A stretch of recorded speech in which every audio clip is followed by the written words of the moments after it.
बिस्मिल्लाहिर्रहमानिर्रहीम। अस्सलाम वालेकुम व्यूअर्स। आज मैं आपको लौकी गोश्त की रेसिपी देने लगी हूँ।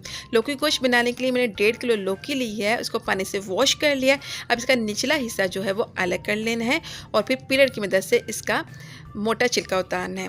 लौकी के हैं या घिया के हैं, है तो बहुत मज़ेदार रेसिपी और बहुत ही झटपट तैयार होने वाली है और गर्मियों का तोहफ़ा है ये। अब आपने क्या करना है कि इसका छिलका उतारने के बाद आपने इसके बड़े पीसेस करने हैं। जितने बड़े पीसेस करेंगे उतनी ही जल्दी जो है ये मैश हो जाएगी और जल्दी से गल जाएगी। इस तरीके से तमाम सब्ज़ी बना लें आप। सब्ज़ी बनाने के बाद आपने क्या करना है कि एक पतीली में आपने आधा कप कुकिंग ऑयल शामिल करना है और एक छोटी प्याज शामिल करके गोल्डन ब्राउन करनी है। फिर हम इसके अंदर गोश्त शामिल कर देंगे। आधा किलो गोश्त मैंने मटन शामिल किया है। आप बीफ या चिकन के साथ भी ये रेसिपी बना सकते हैं। अब आपने गोश्त को फ्राई करना है इतनी देर कि इसका कलर जो है चेंज हो जाए। फिर इसमें लहसुन अदरक का पेस्ट शामिल करें 2 टेबलस्पून और लहसुन अदरक के पेस्ट के साथ इसको फ्राई करें। फिर इसमें हम मसाले शामिल करेंगे। नमक 1 टेबलस्पून इसमें शामिल करा है मैंने। लाल मिर्च का पाउडर 1 टेबलस्पून ही मैं इसमें शामिल कर दूँगी, या ज़्यादा पसंद करते हैं तो थोड़ा सा ज़्यादा शामिल कर सकते हैं आप। हल्दी 1/2 टेबलस्पून हल्दी मैंने इसके अंदर शामिल की है। अब तमाम मसालों को इतनी देर फ्राई करना है कि ऑयल और मसाला जो है वो अलग हो जाए। बहुत अलग सी रेसिपी है और बहुत ही मज़ेदार रेसिपी है और थोड़े से मसालों से तैयार हो जाती है और झटपट से रेडी होती है।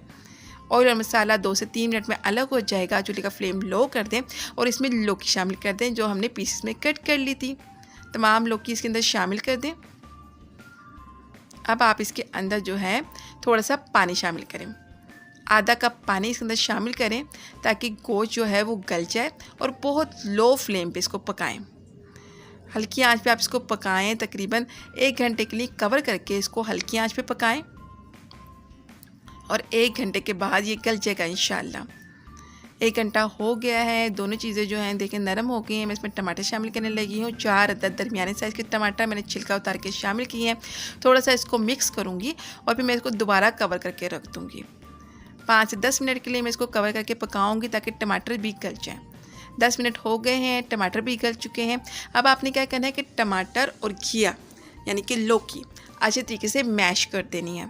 इतनी मैश करनी है कि बिल्कुल ही ये हल हो जाए और गोश्त के साथ मिक्स हो जाए। इस तरीके से आपने मैश करना है। फिर चूल्हे का फ्लेम आपने बंद कर देना है। इसको डिश आउट कर लें।